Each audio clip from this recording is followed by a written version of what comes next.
आ देखे जरा किसमें कितना है दम, जम के रखना कदम मेरे साथिया।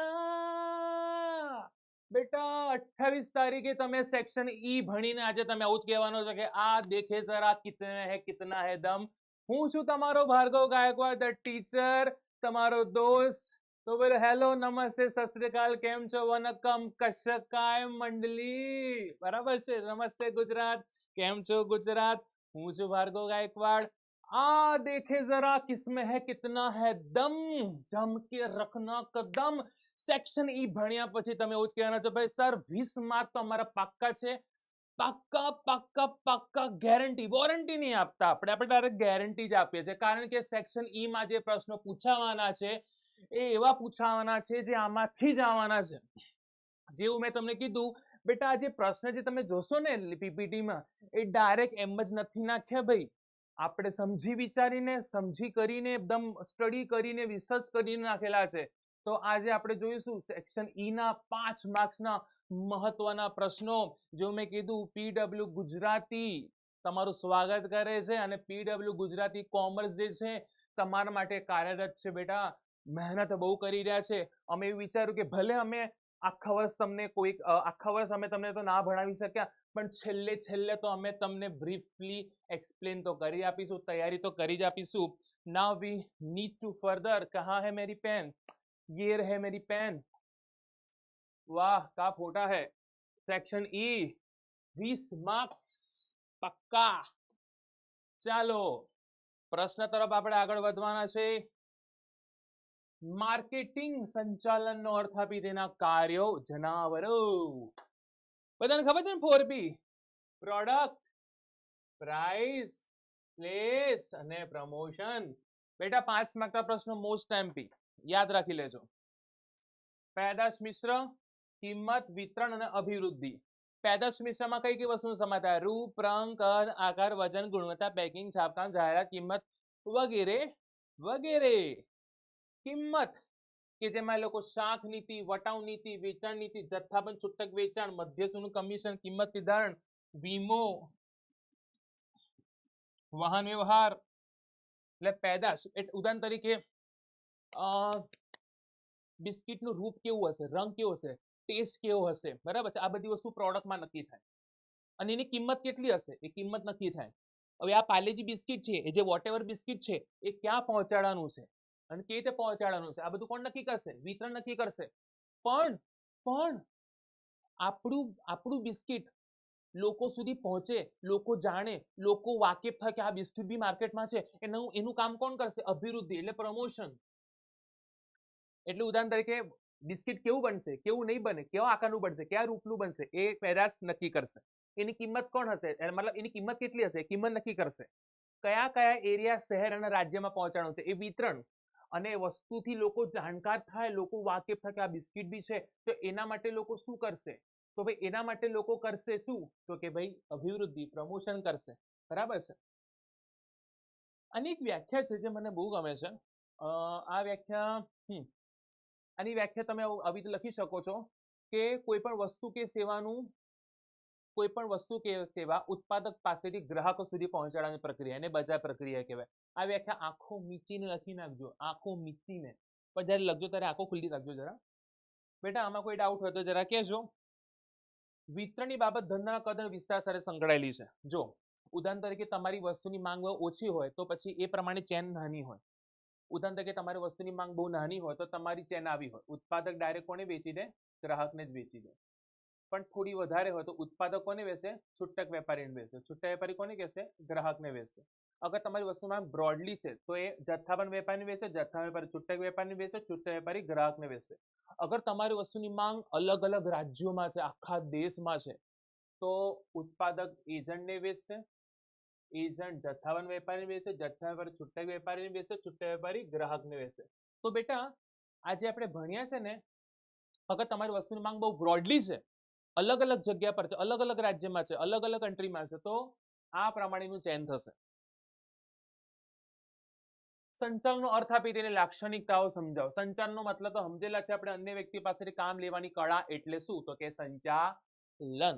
સંચાલન બરાબર છે, આ જરા ધ્યાન રાખવાનું છે.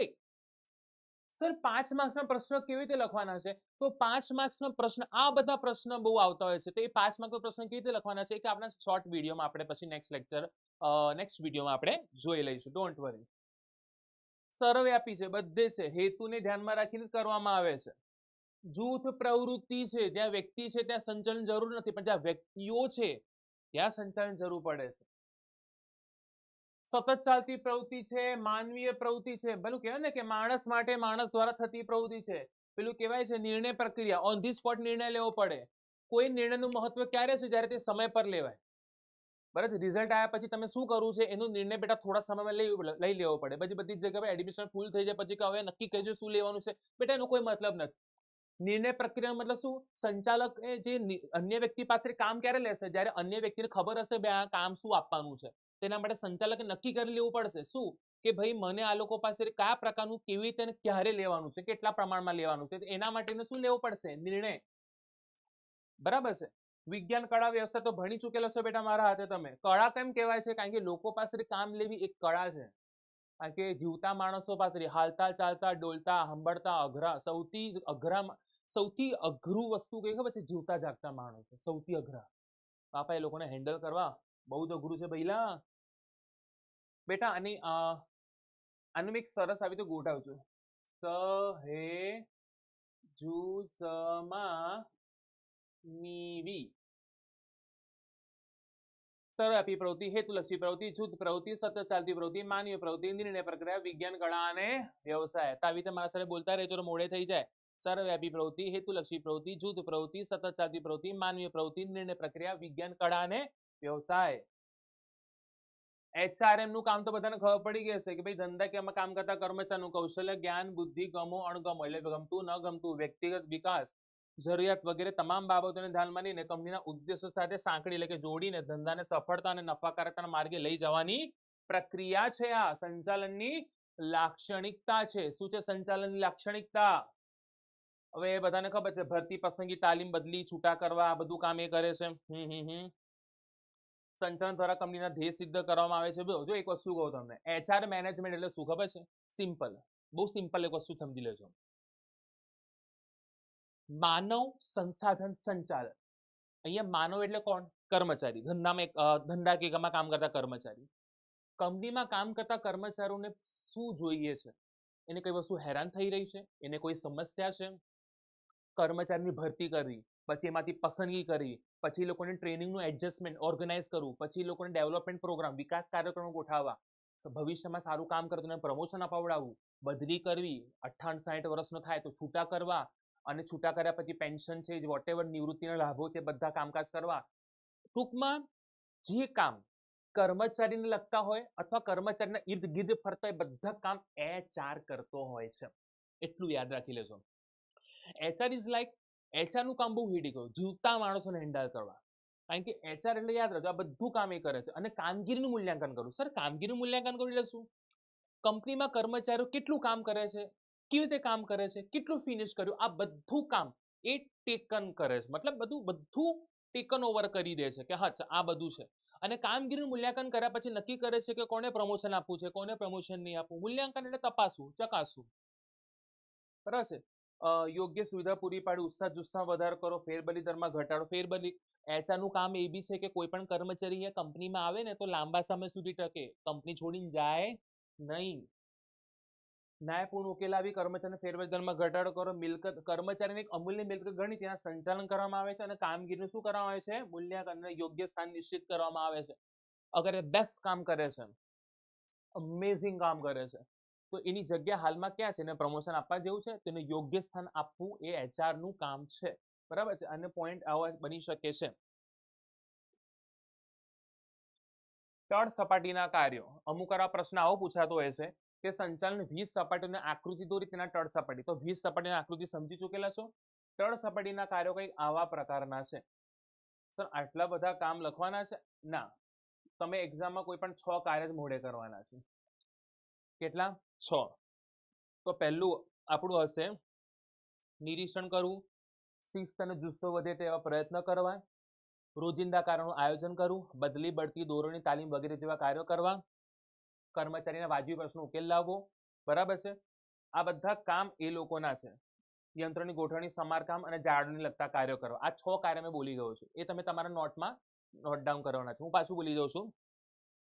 નિરીક્ષણ કરવું, શિસ્ત અને જુસ્સો વધે તેવા પ્રયત્ન કરવા. બરાબર છે. નિરીક્ષણ કરવું, શિસ્ત અને જુસ્સો વધે તેવા પ્રયત્ન કરવા, રોજિંદા કાર્યોનું આયોજન કરવું, બદલી બઢતી દોરવાની તાલીમ વગેરે જેવા કાર્યો કરવા, યંત્રની ગોઠવણી, સમારકામ અને જાળવણી લગતા કાર્યો કરવા, કર્મચારીના વાજબી પ્રશ્નો ઉકેલ લાવો. આ પોઈન્ટ બનાવીને આપેલા છે તમને. આ પોઈન્ટના આધાર પર એક્ઝામમાં તમે પૂરા વાક્યમાં લખવાનું છે. બેટા પોઈન્ટ ના લખતા માર્ક્સ કપાશે. તો આ 6 કામ તમે આ જે 6 કાર્ય છે તમે તમારા નોટમાં લખી દેજો. સૌથી આ મારી નોટ્સ છે. ઓકે, આ મારી નોટ્સ છે, તો તમે તમારા નોટમાં લખી દેજો. ઓકે, તો બધા કાર્ય ખબર પડે, સમજાઈ દઉં. નિરીક્ષણ કરું, કારણ કે નિરીક્ષકો નિરીક્ષણ જ કરશે ને. આવે છે ને અહીંયા નિરીક્ષણ આવે છે. પછી નિરીક્ષણ કરું, પછી શિસ્ત અને જુસ્સો વધે તેવા પ્રયત્ન કરવા, કર્મચારીની ડિસિપ્લિન વધે અને ઉત્સાહ વધે. રોજનો ટાર્ગેટ કરો અને પછી રોજિંદા કાર્યોનું આયોજન કરવું, બદલી બઢતી દોરણી, આ બધા તળસપાટીના કાર્યો છે. બરાબર છે. પછી કર્મચારી વાજબી પ્રશ્નો ઉકેલ લાવો, યંત્રની ગોઠવણી, સમારકામ રિપેરિંગ વર્ક, આ બધું મેન્ટેન કરવું. આ બધું કામ તળસપાટીનું છે. તળસપાટી નિરીક્ષકો જોબર ફેન આવે છે. ઓકે, નિરીક્ષકો જોબર એટલે મજૂરો, રોજિંદા કામ કરનાર લોકો એ જોબરો બોલાય. ઓકે, આયોજનની વ્યાખ્યા. આયોજનનું કાર્ય એટલે પસંદગીનું કાર્ય. ધ્યેયને પાર પાડવા માટે ઘડવામાં આવેલ બુદ્ધિપૂર્વકનું સૂચિત કાર્યક્રમ એટલે આયોજન. આ 2 વ્યાખ્યા કરી નાખવાની. કાર્યની યોજના એટલે પરિણામોની પૂર્વ વિચારણા. 98% લાવવાના છે. પરિણામ હજુ આવ્યું નથી પણ તમે એની પૂર્વ વિચારણા કરી. પૂર્વ એટલે અગાઉથી કે આટલા ટકા લાવવાના છે, તો એટલા ટકા લાવવા માટે આજે જે તમે ટાઈમ ટેબલ ગોઠવો છો એને આયોજન કહેવાય. બરાબર છે. એ પછી એને અનુસરવાનું બી, ખાલી ટાઈમ ટેબલ બાને મૂકી નહીં દેવાનું. તબક્કા ઉપયોગમાં લેવાની પદ્ધતિ. ચલો પહેલા હેતુ નક્કી થાય કે હેતુ નિર્ધારણ એટલે હેતુ નક્કી કરવો. પછી આયોજનના આધાર સ્પષ્ટ કરવા, જે તમને યાદ છે ને એના આધારો 2 છે. અહીંયા ક્યાં લખેલા છે? અનુમાનો અને પૂર્વધારણો. જે શાના પર આધારિત છે? આંતરિક પરિબળો અને બાહ્ય પરિબળો. એટલે શું કહેવા માંગો છો સર? જો સમજો મારી વાત. પહેલા હેતુ નક્કી કરો, હેતુ નિર્ધારણ કે શું છે, ગોલ શું છે. પછી એ ગોલના વચ્ચે વચ્ચે કયા આઈ એમ સોરી, અને એ ગોલને હાંસલ કરવા માટે કયા આંતરિક અને બાહ્ય પરિબળો આપણા અસર કરી શકે છે એ ધ્યાનમાં લો. જેથી આપણે બીજા મલ્ટિપલ વેઝ પણ બનાવી શકીએ, એટલે કે બીજા રસ્તા બી બનાવી દઈએ. એટલે આધારો સ્પષ્ટ કરી નાખવા. માહિતી શું કરવી? એકત્રિત કરી તેનું વિશ્લેષણ કરવું. વૈકલ્પિક યોજના તૈયાર કરવી. બરાબર છે. વૈકલ્પિક યોજના, જો માહિતી એકત્રિત કરી તેનું વિશ્લેષણ કરવું. બરાબર છે. પછી વૈકલ્પિક યોજના તૈયાર કરવી. વિકલ્પોની શું કરવી? યોજના કરવી. ઉદાહરણ તરીકે એક ઉદાહરણ અહીંયા આપું. માહિતી એકત્રિત કર્યા પછી એવું ખબર પડે છે કે તમારું પર્ટિક્યુલર રાજ્યમાં વેચાણ કેવું થાય છે? ઓછું થાય છે. બરાબર છે. આ ઉદાહરણ લીધું છે. જસ્ટ ટેક એન એક્ઝામ્પલ કે તમે ને બધી જગ્યા પર ઇન્ફોર્મેશન કાઢવા માટે મોકલ્યું બધા સેલ્સમેનને કે કઈ જગ્યા પર કેટલું વેચાણ થાય છે. ઓકે, અને માહિતી એકત્રિત કર્યા પછી ખબર પડી કે ભાઈ આ રાજ્યમાં વેચાણ ઓછું થાય છે. કે ઉદાહરણ તરીકે સમજી લો કે પંજાબ રાજ્યમાં આપણા વસ્તુનું વેચાણ ઓછું થાય છે. તો માહિતી એકત્રિત કરી તેનું વિશ્લેષણ કર્યું. વિશ્લેષણ કરતા ખબર પડી કે આ પ્રોબ્લેમ છે. તો હવે આપણે વૈકલ્પિક યોજના બનાવીશું. શું કરવું છે? આપણે ત્યાં જાહેરાત આપવી જોઈએ, સેલ્સમેન દ્વારા વ્યક્તિગત વેચાણ કરાવડાવવું જોઈએ, કિંમત ઘટાડવી જોઈએ. બરાબર છે. આ બધી વસ્તુ આપણે તમે કિંમત ઘટાડવી જોઈએ કે બેટા જાહેરાત કરી છે, આ બધા તમે હે ને બેટા ઓપ્શન્સ બનાવશો. પછી એના પર વિચારણા કરશો કે શું કરવું છે. આ ઓપ્શન્સ બનાવ્યા કે કિંમત ઘટાડવી જોઈએ, સેલ્સમેન દ્વારા વ્યક્તિગત વેચાણ, બરાબર છે, કે જાહેરાત કરાવવી જોઈએ. આ બધી વસ્તુ વિચારશો. પછી એના પર વિચારણા કરશો કે કયું કરવું જોઈએ, આ કરવું જોઈએ, પેલું કરવું જોઈએ. અને પછી છેવટે 3 પર વિચાર કરીને ચોક્કસ યોજના શું કરશો? તમે સ્વીકારશો. ગૌણ યોજનાનું ઘડતર અને ચકાસણી. જો આઈટી કંપની પોતાના સોફ્ટવેર અને એપ્લિકેશન લગતા કામ કરવા માટે પોતાની ત્યાં કર્મચારી નિમણૂક કરે કે બહારથી કામ કરાવડાવે, આ પ્રકારનો નિર્ણય લેવા. હવે જો પેલું એક ઉદાહરણ બી છે જે આપણે ગૌણ યોજનાનું ઉદાહરણ લીધું, યાદ છે? એક મારા પ્રીવિયસ લેક્ચરમાં જોઈ લો છે એકવાર તમે, કે જેમાં આ ઉદાહરણ મેં લખ્યું હતું, બોર્ડ પર સમજાવ્યું હતું કે કાર બનાવતી કંપની. તો કાર બનાવતી કંપનીની મુખ્ય યોજના કઈ મને કહો? કાર બનાવું. ઓકે, અને ગૌણ યોજના શું કે આ જ કારમાં લાગતા લોખંડ સ્ટીલ ટાયર બહારથી મંગાવવા કે કંપનીમાં જ ઉત્પાદન કરીને કારમાં લગાવવા, આને કહેવાય ગૌણ યોજના. ગૌણ યોજના બહુ પરફેક્ટ કરવાની. કેમ? અગર તમે આ ગૌણ યોજના વિચારમાં જરા બી કચાશ રાખીને તો એની અસર મુખ્ય યોજનામાં થશે. સર કેવી રીતે? ઉદાહરણ તરીકે તમે બહારથી લોખંડ સ્ટીલ અને ટાયર લાવ્યા અને કારમાં લગાવ્યો અને લોખંડ સ્ટીલ બરાબર નહીં હોય તો એની અસર શાના પર થશે? કાર પર થશે કે નહીં થાય? અગર ટાયર બરાબર નહીં હોય, લોખંડ બરાબર નહીં હોય તો કાર બરાબર નહીં જ બનવાની.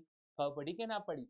એટલે તમે જે બી ડિસિઝન લેશો ને બહુ બરાબર લેજો. કયું? ગૌણ યોજનાનું. કારણ કે ગૌણ યોજના બેસ્ટ હશે તો મુખ્ય યોજના બી બેસ્ટ જ થવાની છે. ઓકે.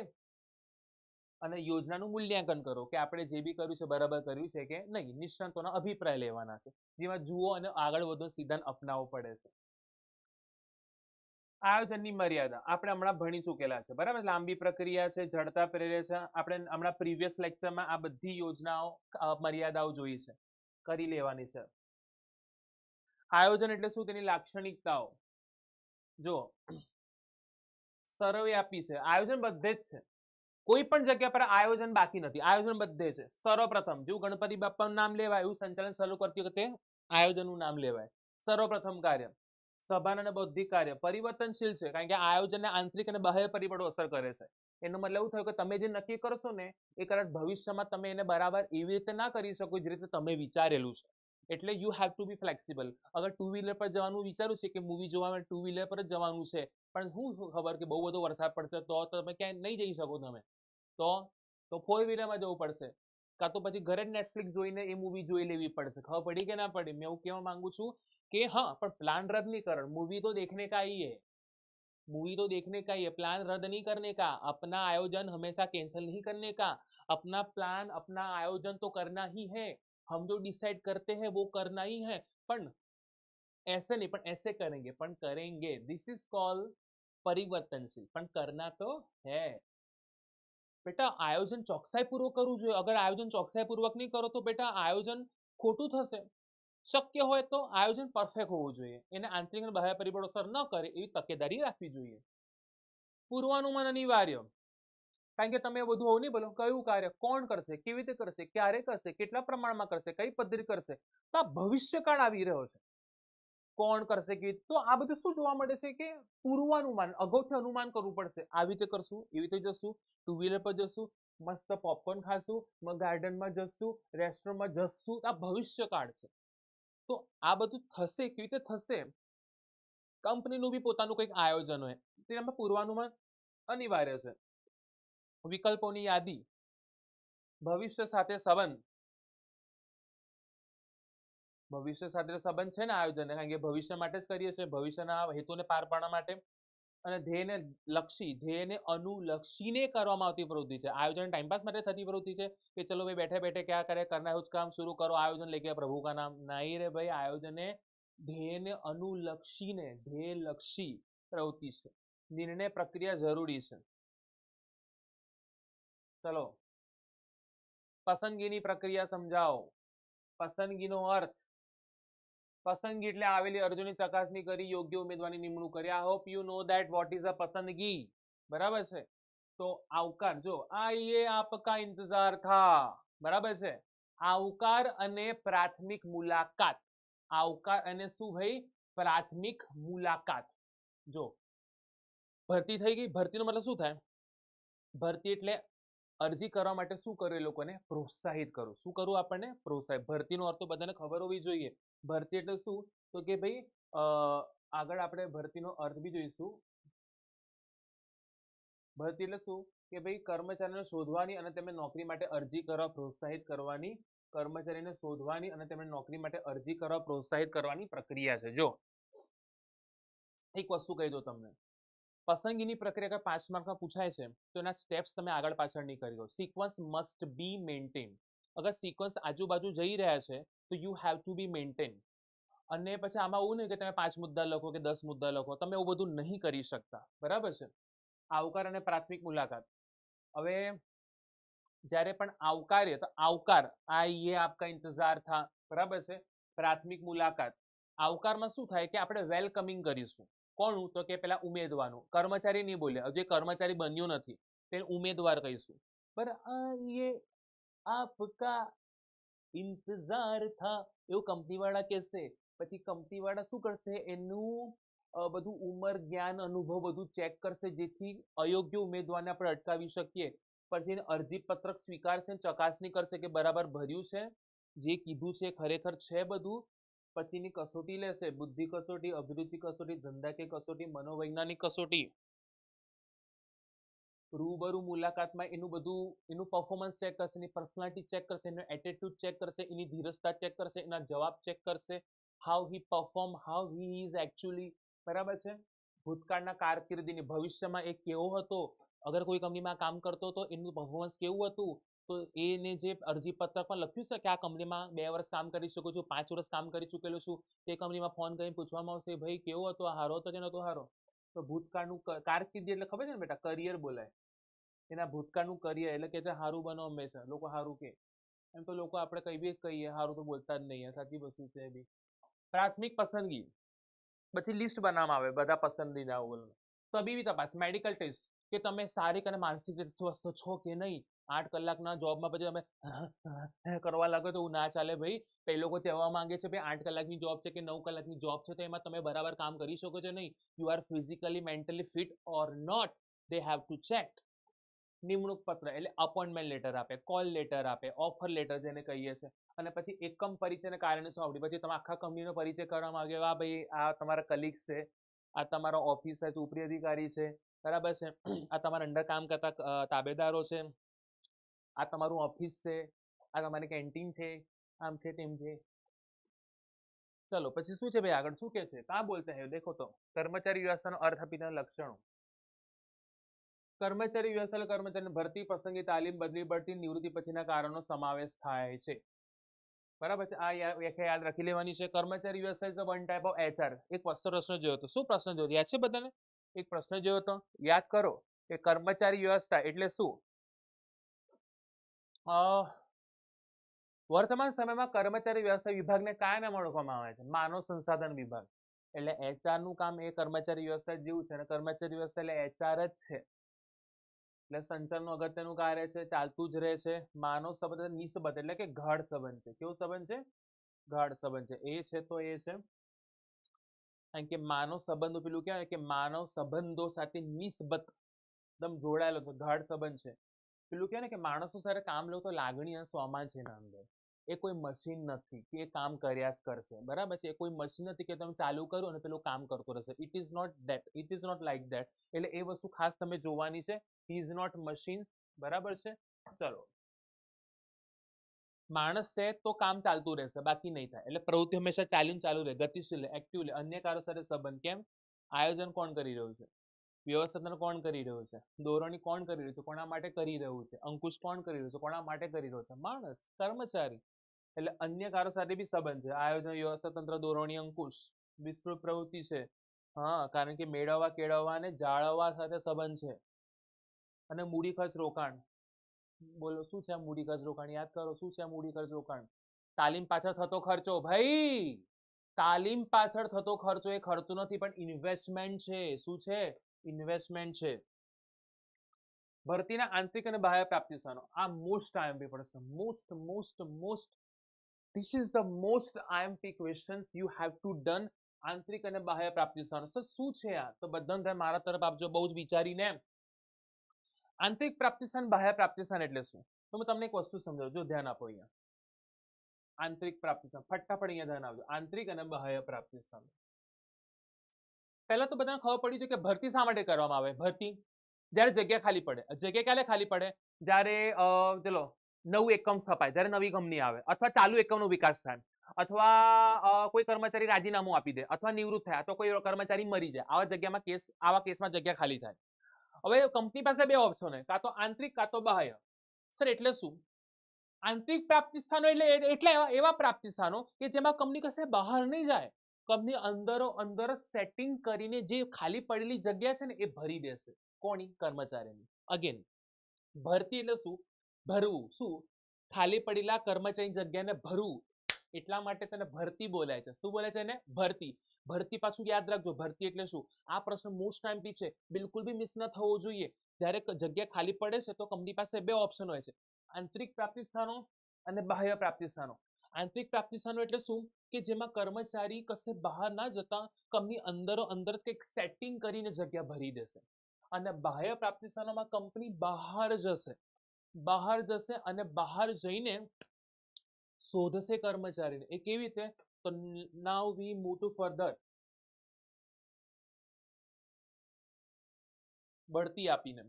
ઉદાહરણ તરીકે કોઈ કર્મચારી, મેં ફટાફટ સમજાવી દઉં. અહીંયા બધા કર્મચારીઓ છે. અહીંયા ઓલો ઓફિસર કામ કરતો હતો. ઓકે, હવે આ ઓફિસરનું મૃત્યુ થઈ ગયું અથવા નિવૃત્ત થઈ ગયું, સમજી લો, જગ્યા ખાલી પડી ગઈ ટૂંકમાં. તો હવે આ જ કર્મચારીમાંથી કોઈ કર્મચારીનું સારું મૂલ્યાંકન કરીને, એનું કામગીરીનું મૂલ્યાંકન કરીને, પરફોર્મન્સ જોઈને એનામાંથી કોઈક જણે બઢતી આપીને એ ઓફિસરની જગ્યાને આપી દેશે. ઓકે, બદલી કરીને. ઉદાહરણ તરીકે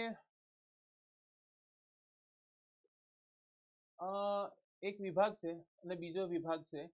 આ વિભાગમાં 100 જણા જોઈએ છે અને આ વિભાગમાં 120. ઉદાહરણ તરીકે એક વિભાગ છે, લઈ લો. એક વિભાગની કેપેસિટી છે 100 જણાની. ઓકે, પણ અહીંયા 120 જણા છે. ઓકે, હવે ઉદાહરણ તરીકે આ વિભાગમાં જગ્યા ખાલી પડી, 80 થઈ ગયા, બીજા 20 એક સાથે રિટાયર થઈ ગયા. તો કંપનીવાળા શું કરશે? અહીંયા જે એક્સ્ટ્રા 20 જણા છે ક્યાં ટ્રાન્સફર કરી દેશે? અહીંયા. તો અહીંયા પાછા 100 થઈ ગયા. સ્વાભાવિક છે. ઉદાહરણ તરીકે અહીંયા જ્યારે 80 થયા હશે, 20 જણ જગ્યા ખાલી પડી, તો કંપની 20 જણા કે બહાર શોધવા નહીં જાય.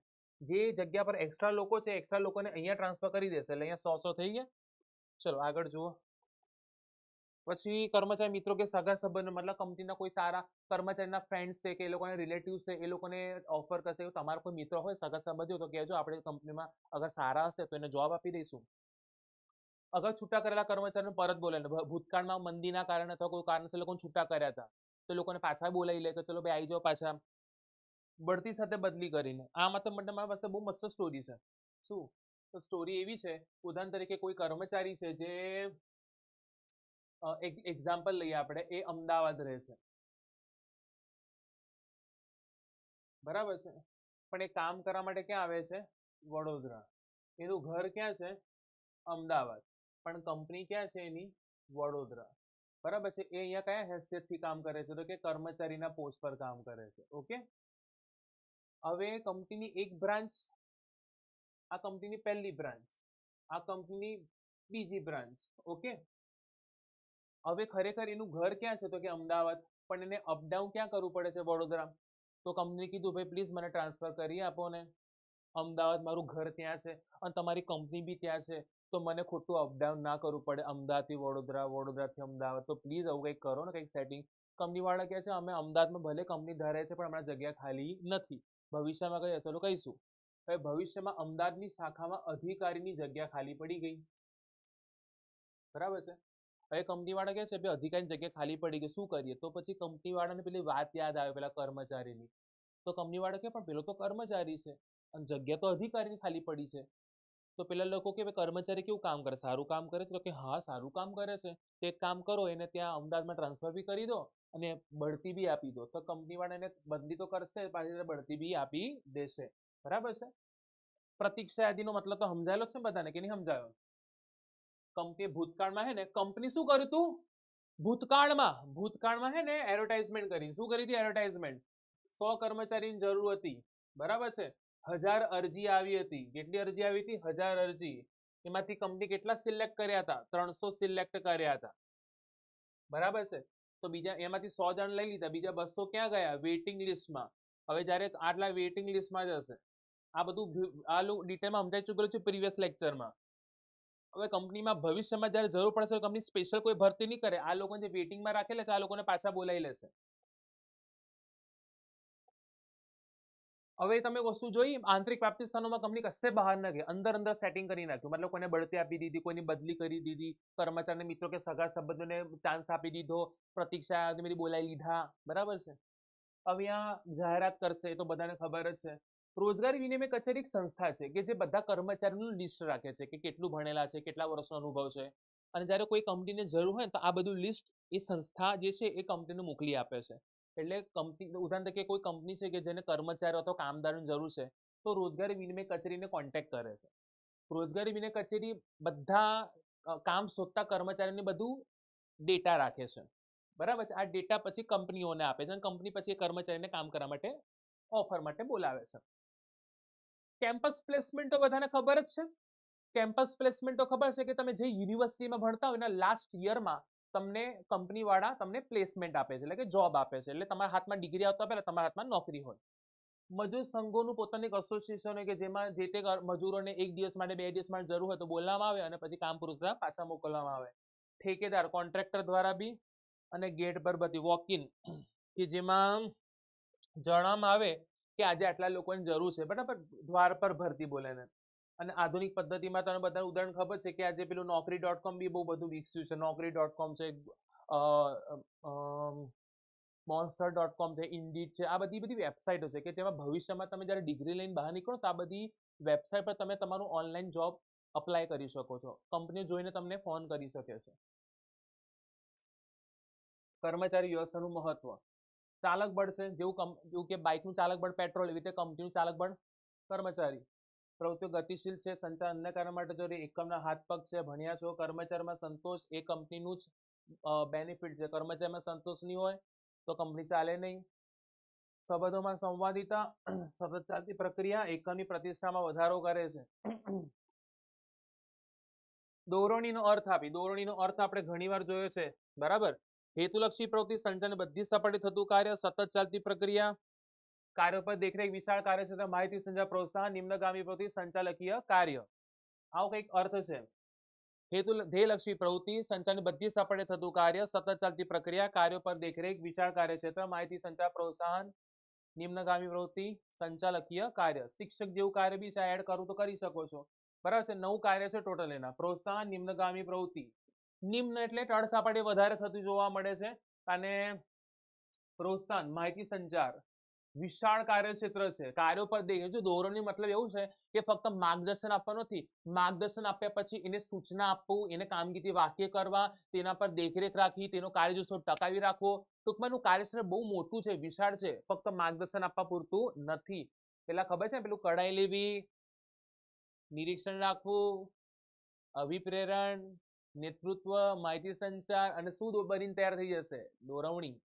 એટલે બહુ મોટું કામ છે દોરવણી, ફક્ત માર્ગદર્શન આપવાનું. એક સીધી વસ્તુ કહું તમને, એક વસ્તુ કહેજો, એક શિક્ષકનું કામ શું છે? ફક્ત ભણાવવાનું. અગર ખરેખર ભણાવવાનું હોય તો બેટા બધા ટીચરો, સૌથી ચેલેન્જિંગ વર્ક અગર કોઈ હોય તે શિક્ષકનું જ છે. ફક્ત ભણાઈને છૂટી જવું તો વાત શું હતી? પોતાના વિદ્યાર્થીને પ્રોત્સાહિત કરવું, એની ડિફિકલ્ટી સમજવી, એના પર્સનલ ઇસ્યુ સોલ્વ કરવા, એને મોટિવેટ કરવા, એને સમજવું, દરેક ટોપિકને ઉદ્દાસર સમજાવવા, આ શિક્ષકનું કામ છે બેટા. એટલે શિક્ષકનું કામ ફક્ત ભણાવું નહીં, બહુ જ મોટું છે. એવી રીતે દોરવણીનું કામ બી બહુ મોટું છે. કાર્યજોશો ટકાવી રાખો, માર્ગદર્શન આપી, સતત દેખરેખ રાખવી, નેતૃત્વ પૂરું પાડવું, બોલવું, સંભળાવવું અને સમજાવવું. બાકી સાંભળનારા તો ઘણા હોય છે પણ ધ્યાનથી સાંભળનારા ઘણા ઓછા હોય છે. હું બોલું છું, સાંભળો છો, સમજવું બી જરૂરી છે. ફક્ત સંભળા નહીં, સમજવું બી જરૂરી છે. જો માહિતી સંચાર કરો છો કયા કયા અવરોધો પેદા થાય છે? તો સ્પષ્ટ આયોજનનો અભાવ, ભાષાંતરની ભૂલો. બાપરે, ભાષાંતરની ભૂલો. એક દિવસ એવું થયું હતું, તમને એક સરસ મજાનો એક કિસ્સો કહું તમને. ભાષાંતરની ભૂલોમાં શું થયું હતું? એક વખત ગ્રુપ હતું અમારો ફ્રેન્ડ્સનું, તો બર્થડે વિશિસ ચાલતી હતી, તો મેં બી બર્થડે વિશિસ કરતો હતો. ત્યારે તો આવી ફેસિલિટી નથી કે તમે મેસેજ ડિલીટ કરી શકો છો. જરા આપણે પાણી પી લઈએ.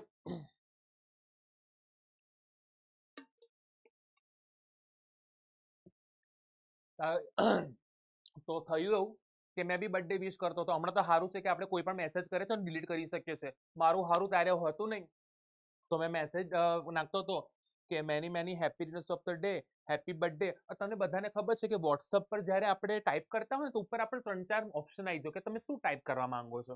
ઉદાહરણ તરીકે તમે BEA લખો તો ઉપર આવી જાય, બ્યુટીફુલ લખવા માંગો છો, બ્યુટી લખવા માંગો છો, એવું બધું આવી જાય ને. તો એમાં બી એવું જ થયું મારાથી. મેં લખતો હતો કે મારા એક ફ્રેન્ડની બર્થડે હતી, ગ્રુપમાં મેસેજના વિશેષ ચાલતા હતા, તો મેં વિશ કરતો હતો કે ભાઈ happy birthday, many many happy returns of the day, બરાબર, happy many many happy returns of the day, happy birthday, God bless you. હવે BL લખવા જતો તો પણ ઓપ્શન આવતા હતા, બ્લાસ્ટ, બ્લેસ કે બ્લેસિંગ્સ. તો ભૂલથી મેં બ્લાસ્ટ લખી દીધું, તો એ પેલી વાંચ્યું, ભાઈ many many happy returns of the day, happy birthday, God blast you.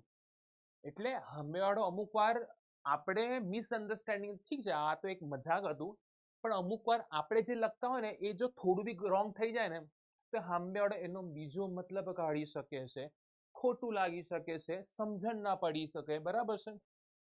અસ્પષ્ટ સંદેશો બી ના આપવા જોઈએ. અસ્પષ્ટ સંદેશો આપવાથી શું થાય છે કે સામેવાળો સમજતો નથી. આજે મીટિંગ છે, એટલે પણ આજે મીટિંગ છે એટલે શું, આ તો અધૂરું છે.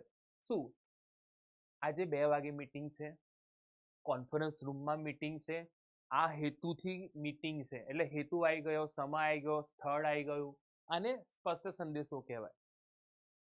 અસ્પષ્ટ સંદેશાઓ હોવા જોઈએ નહીં. નીચેના વાક્યમાં અલ્પ વિરામની ભૂલ અનર્થ પેદા કરે છે. મારો મત જાને દો, મારો એને મત જાણે દો, અહીંયા મારો મત જાને દો, ઉપરનું નેગેટિવ થઈ ગયું, નીચેનું પોઝિટિવ થઈ ગયું. બીજી એક મારા પાસે ઉદાહરણ છે.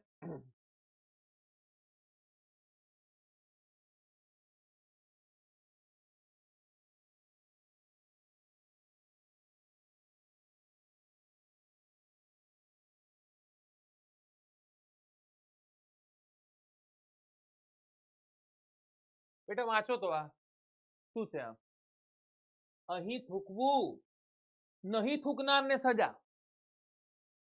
ઓકે, હવે વાંચો.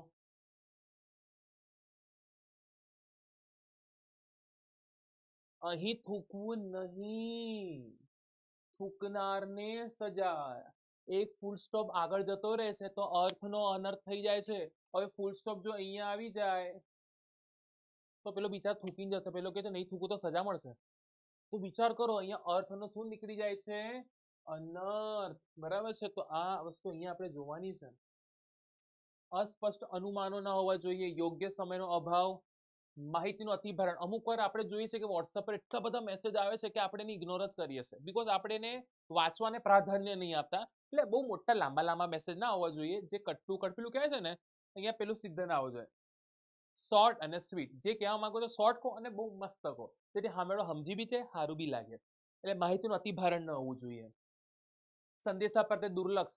બરાબર છે, અમુક વાર જેનો સંદેશો આવે છે એના પ્રત્યે આપણે દુર્લક્ષ, મતલબ આપણે એના સંદેશાને સિરિયસલી નહીં લેતા અથવા વાંચતા બી નથી. તો અમુક વાર ઇમ્પોર્ટન્ટ મેસેજ આવે તો આપણે રહી જઈએ અથવા આપણને ખબર જ ના હોય, એટલે દુર્લક્ષ. અયોગ્ય માધ્યમની પસંદગી, જે વસ્તુ આપણને જે રીતે કહેવી જોઈએ રીતે તમે ના કહો, ઉદાહરણ તરીકે જે વસ્તુ રૂબરૂ જ કહેવાની હોય એ તમે પાછો મેસેજમાં કહો તો મિસઅન્ડરસ્ટેન્ડિંગ ક્રિએટ થઈ શકે છે. એટલા માટે અમુક વાર કઈ વસ્તુનું સોર્ટ આઉટ કરવું હોય તો રૂબરૂ કરો, જેથી રૂબરૂમાં દરેક પ્રશ્નનો હલ આવે. અવિશ્વાસ ડર તો હોવો જોઈએ. જો અવિશ્વાસ ડર ન હોવો જોઈએ, સોરી, અવિશ્વાસ ડરનો મતલબ શું ખબર છે કે સામેવાળા પર અગર ઉદાહરણ તરીકે અવિશ્વાસ હશે તો સામેવાળાની વસ્તુ પર આપણે વિશ્વાસ નહીં કરીએ, અને ડર હશે તો સાચી વસ્તુ બોલીએ નહીં. એટલે અવિશ્વાસ ડર બી ખાસું બધું પેદા કરે છે. આના પોઈન્ટ મેં ગોઠવીને આપું, તમને જોઈએ છે પોઈન્ટ? યસ ઓર નો? બોલો આના પોઈન્ટ લખી દેજો ફટાફટ જલ્દી. કેટલા પોઈન્ટ છે? જો હું બોલું છું,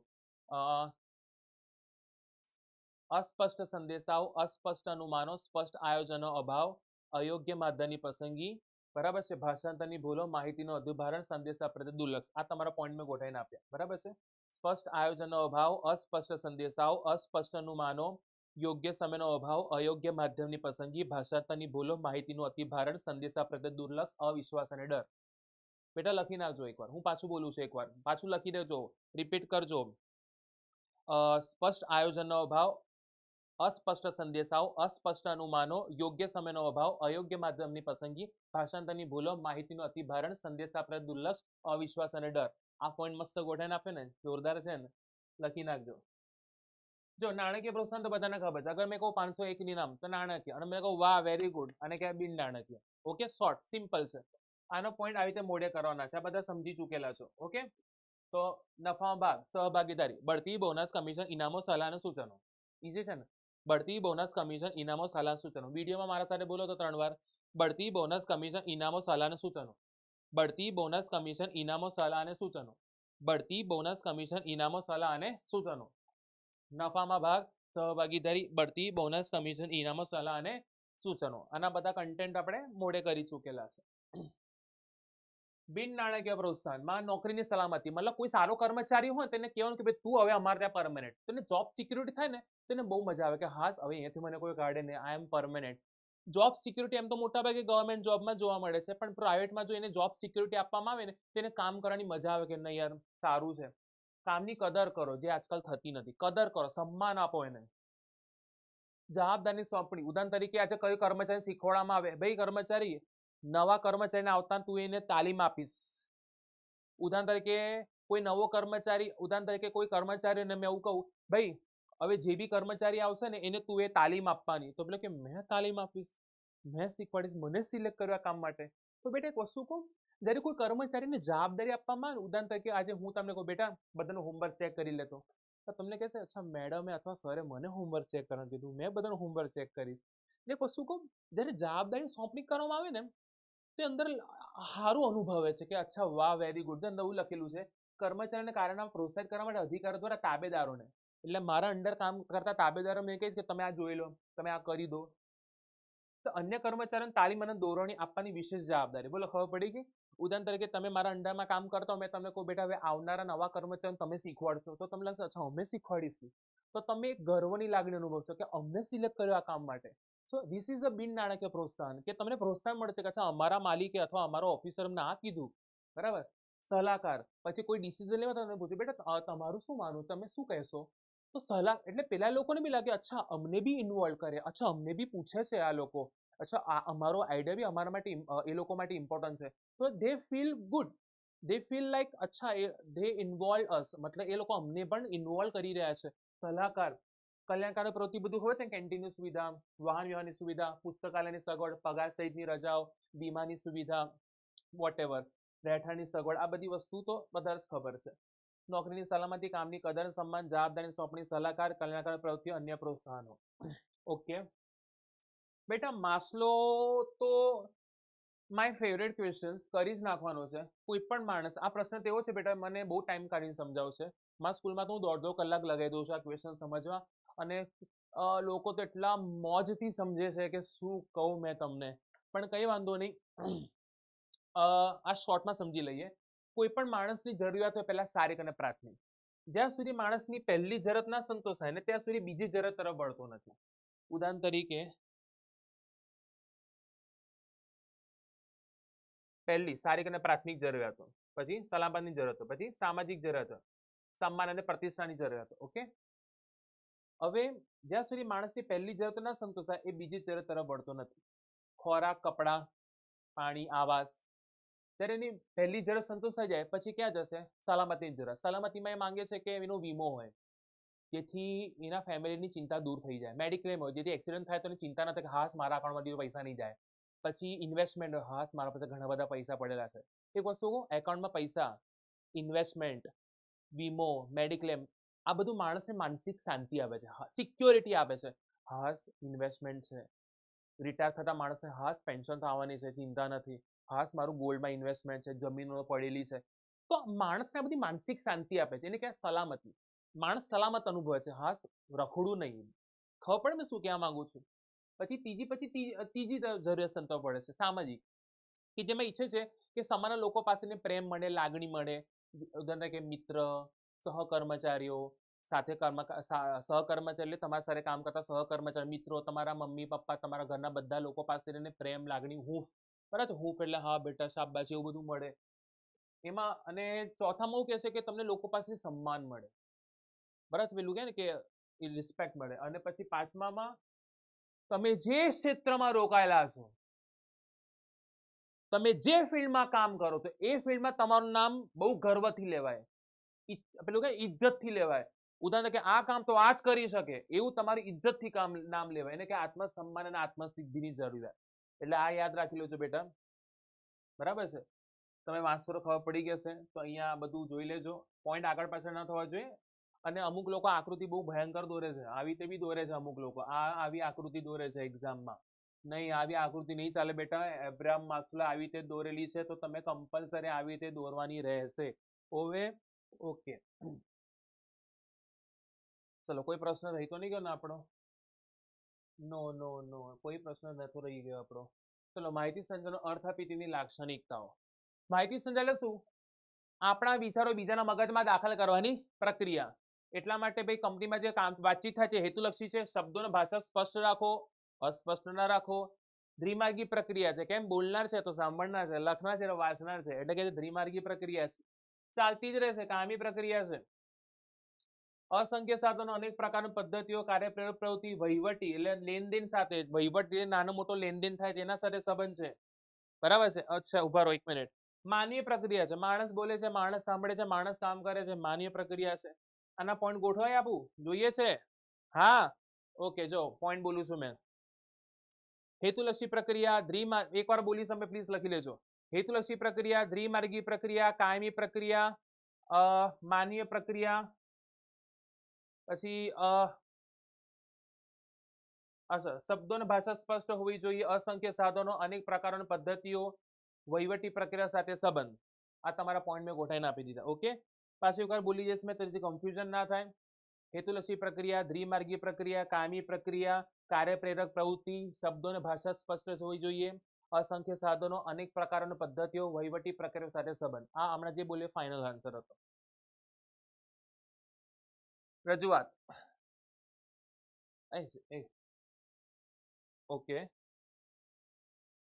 હા કે ઊંધું થયું ભાઈ અચ્છા ગ્રાહકના અધિકારો આ ગ્રાહકના અધિકારો 6 છે યાદ છે ને સુરક્ષા જાણકારી પસંદગી રજૂઆત નિવારણ ગ્રાહક શિક્ષણ પ્રાથમિક જરૂરત અને આરોગ્યપ્રદ વાતાવરણ જે આપણે પ્રીવિયસ લેક્ચરમાં ક્લિયર કર્યું છે ગ્રાહકના અધિકારો મોસ્ટ ટાઈમ બી કરી નાખવાના છે એટલે સુરક્ષા એટલે કોઈ પણ વસ્તુ માટે તમને સુરક્ષા મળી જોઈએ અગર તમે એવું બિસ્કિટ લાવો છો કાં તો તમે એવો બલ્બ લાવો છો ટ્યુબલાઇટ લાવો છો કોઈ ઇલેક્ટ્રોનિક ઉપકરણ એવું લાવો જેના કારણે તમને શોક લાગી જાય તો તમને નુકસાન થાય છે મતલબ તમારી સુરક્ષા જોખમાઈ કે તમારો એક અધિકારનો ભંગ થયો જેના કારણે તમે ગ્રાહક સુરક્ષામાં જઈ શકો છો જાણકારી તમે જે વસ્તુ લેવા જાઓ છો એ વસ્તુની એક્સપાયરી ડેટ એની કિંમત એનું લેબલ એનું પેકિંગ આ બધી વસ્તુ જાણવી તમને જરૂરી છે એ વસ્તુમાં શું છે શું મળવાનું છે ખાવાથી એ બધું જાણવાનો તમને અધિકાર છે તમે જે વસ્તુ લેવા જાઓ છો તમે કયા રંગની જોઈએ છે કેટલા પેકેટની જોઈએ છે કેટલા કિંમતની જોઈએ છે એ પસંદ કરવાનો અધિકાર છે તમે 2 વ્હીલર લેવા જાઓ છો તમને જે મોડલનું જોઈએ છે જે રંગનું જોઈએ છે જે એન્જિન જોઈએ છે એ પસંદ કરવાનો અધિકાર છે કારણ કે તમે પૈસા આપી રહ્યા છો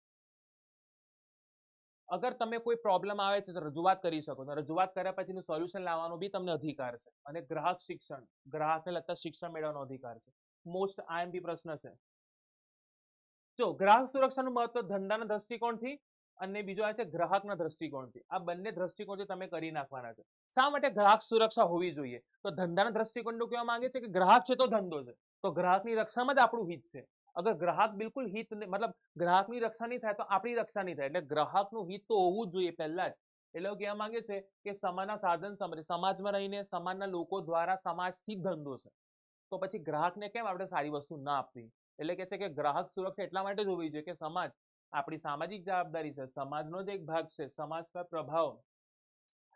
પર પ્રભાવ આજે તમે જે વસ્તુ બનાવશો તમે જે મૂવી બનાવી રહ્યા છો તમે જે પ્રોડક્ટ બનાવી રહ્યા છો એ પ્રોડક્ટને સમાજ પર પડે છે મૂવીઝના નામ નહીં લો પણ કેટલી મૂવીઝ આજે માર્કેટમાં આવે છે તો એ મૂવીઝનો પ્રભાવ આજની જનરેશન પર બિલકુલ સારો નહીં પડતો બરાબર છે આજે અમુક જે વસ્તુ બનીને બહાર આવે છે તો એનો પ્રભાવ સારો નહીં પડતો it is up to you કે તમે માર્કેટમાં લોકોને શું પ્રોવાઈડ કરી રહ્યા છો ગ્રાહકોના રક્ષણમાં જ ધંધાનું હિત છે મતલબ ગ્રાહક સેફ રહેશે તો ધંધો સેફ રહેશે બરાબર છે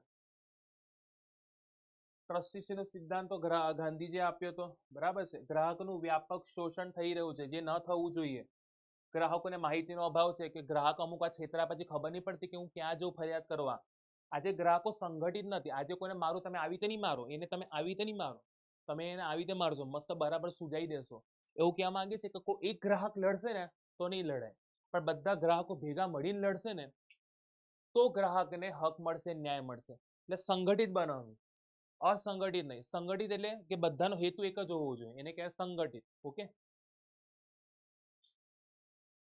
ત્રિસ્તરીય તો બધાને ખબર જ છે સમજાવ્યું છે જિલ્લા કક્ષાનું સ્તર રાજ્ય કક્ષાનું સ્તર અને રાષ્ટ્રીય કક્ષાનું સ્તર આ સમજાવ્યું હતું ને આપણે બરાબર અહીંયા શોર્ટમાં બોલી જાઉં 20 લાખ સુધી હોય તો જિલ્લા 20 લાખથી વધુ 1 કરોડ સુધી હોય તો રાજ્ય કક્ષા અને 1 કરોડથી વધારે તો રાષ્ટ્રીય કક્ષા ઓછામાં ઓછા કોણ સ્થાપના કરે છે રાજ્ય સરકાર અહીંયા રાજ્ય સરકાર અહીંયા કેન્દ્ર સરકાર અહીંયા ઓછામાં ઓછા 3 સભ્યો પેલા ન્યાયમૂર્તિ સાથે અહીંયા ન્યાયમૂર્તિ ઓછામાં ઓછા 3 અહીંયા ન્યાયમૂર્તિ ઓછામાં ઓછા 5 બરાબર અગર કોઈ વ્યક્તિ અહીંયા લડવા ગયો અને સુનાવણી થઈ ડિસિઝન આવ્યો અને લાગે છે કે મેં અસંતુષ્ટિ છે તો 30 દિવસમાં ક્યાં જઈ શકે છે રાજ્ય કક્ષામાં જઈ શકે છે રાજ્ય કક્ષામાં બીજોને અસંતુષ્ટિ આવી તો 30 દિવસમાં ક્યાં જઈ શકે છે રાષ્ટ્રીય કક્ષામાં જઈ શકે છે રાષ્ટ્રીય કક્ષામાં જો અસંતુષ્ટિ તો ક્યાં જઈ શકે છે સુપ્રીમ કોર્ટમાં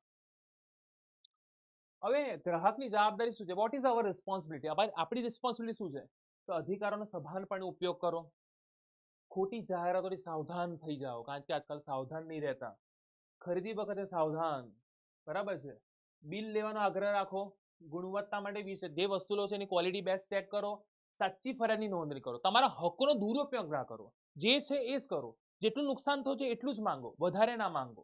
ગ્રાહકવાદ એટલે ગ્રાહકોને સંગઠિત ચળવળ, એટલે ચળવળ એટલે એક આંદોલન, એ લોકોનું જે ગ્રુપ હોય એને ગ્રાહકવાદ બોલાય. પર્યાવરણ જતન કરો, બેફામ આપણે કચરા નાખીએ છીએ એવું બધું ના કરો. બિનકાયદેસર પ્રવૃત્તિમાં જોડાવ નહીં, બરાબર છે. યાદ હોય તો આનું વ્યાખ્યા આવું છે કે ભાઈ અધિકારોનો સભાનપણે ઉપયોગ, ખોટી જાહેરાતોથી સાવધાન, ખરીદી વગેરે સાવધાન, બિલ માટે આગ્રહ, ગુણવત્તા માટે વિશેષ આગ્રહ, સાચી ફરિયાદની નોંધણી, ગ્રાહકવાદનો ફેલાવો, પર્યાવરણ જતન, નીતિમત્તા વિરુદ્ધની પ્રવૃત્તિમાં જોડાવ નહીં, નીતિમત્તા વિરુદ્ધની. સર નીતિમત્તા એટલે ઉદાહરણ તરીકે સંગ્રહખોરી ન કરવી, કાળા બજાર ન કરવા, અગર આવું કોઈ કરતું હોય તો એને સાથ સહકાર ના આપતા, એનો વિરોધ કરો, એ તમારી જવાબદારીમાં આવે છે. આગળ બાગળ કચરો ના ફેલાવો, વસ્તુ સારી યુઝ કરવી, લોકોને સારી અપાવડાવી, લોકોને સારી વસ્તુ સપોર્ટ કરો, એ તમારું જતન કરવું, પર્યાવરણ જતન કરવું, બરાબર છે. વસ્તુ કચરાનો ઉપયોગ નિકાલ કરો, ગંદકી ન ફેલાવી. બેટા મળવાપાત્ર રાહતો છે તમારે જોઈ લેજો જરા કે તમને શું શું મળશે, બરાબર છે. એટલે અગર તમે જીતી ગયા કેસ તો તમને આ બધી રાહતો મળી શકે છે. ઓકે, તમે વસ્તુ બદલી આપી શકે છે, પૈસા પાછા આપી શકે છે, બરાબર છે. વસ્તુ કેસાનું જોખમી વસ્તુનું ઉત્પાદન વેચાણ રોકી શકે છે. આ બધા પોઈન્ટ્સ તમે યાદ રાખજો. ગેરમાર્ગે દોરતી જાહેરાતોની અસર નાબૂદ કરાઈ શકે છે. અયોગ્ય યોગ્ય સંજોગો શિક્ષાત્મક પગલાં બી થઈ શકે છે. ખામી રહિત, ખામીયુક્ત વસ્તુ હોય તો ખામી રહિત વસ્તુથી તમને બદલી આપશે, પેલો રકમ પરત કરવામાં આવે, ખામી દૂર કરી શકે છે, બરાબર. આ બધા પોઈન્ટ્સ તમે તમારીથી બનાવી લેજો. નોટ્સ મારા પાસે છે પણ હમણાં એ જોઈશું, આગળ આપણે આયોજન કરીશું એનું કંઈક, બરાબર છે. આ તમારી મળવાપાત્ર રાહતો. અહીંયા આપણે 5 માર્ક્સના પ્રશ્ન પૂરા થાય છે, બરાબર છે. 1 મિનિટ આપણે જોઈ લઈએ.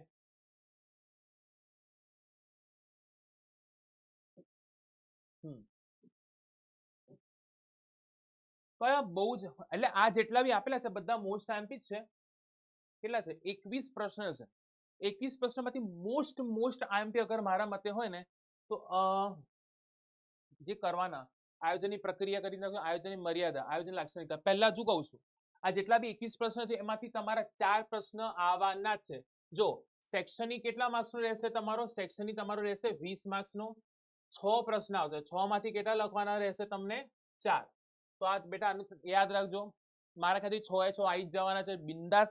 આ 21 માંથી 6 તમારા પ્રશ્ન આવી જ જવાના છે. વિશ્વાસ પર વિશ્વાસ રાખજો. ઓકે, તો આ આયોજન વાળા આ જરા કરજો, આના પર થોડું વધારે ભાર મૂકજો. અને અધિકારો, ત્રિસ્તરીય અને જવાબદારીઓ, આ વસ્તુ પર થોડું વધારે ભાર મૂકજો, આ કરી નાખજો.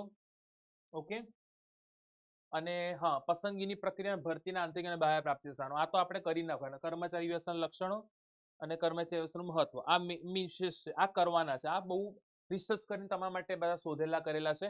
તો બરાબર છે. હવે આપણે તમારા પાસે વિદાય લઈએ છે, મળીએ છે આપણે નેક્સ્ટ લેક્ચરમાં, બરાબર છે.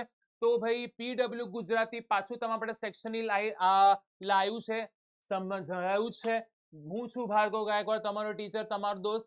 આપણે નેક્સ્ટ લેક્ચરમાં મળીશું ઇકોનોમિક્સમાં. ઇકોનોમિક્સમાં આપણે આગળ વધવાના છે. ચલો, નમસ્તે, જય શ્રી કૃષ્ણ.